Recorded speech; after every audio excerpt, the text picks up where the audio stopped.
petition or laban dito kaya dahil alam sa pag-elect kay Senator G.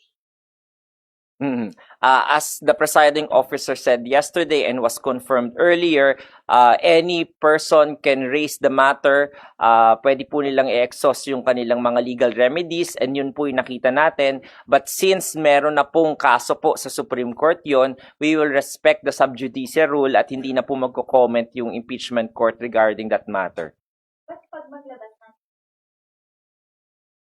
Hindi, I think pagbobotohan po yun ng impeachment court as collegial body.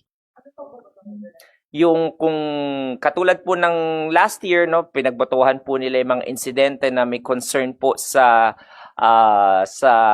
pag-i-implement po ng mga orders ng ibang bodies or branches of government. So, because this is a collegial body, not a single person can speak for the body. So, mas mabuti pong pagbobotohan kung susundan ng Kongreso o ng Senado yung mga ganong order from another co-equal branch of government.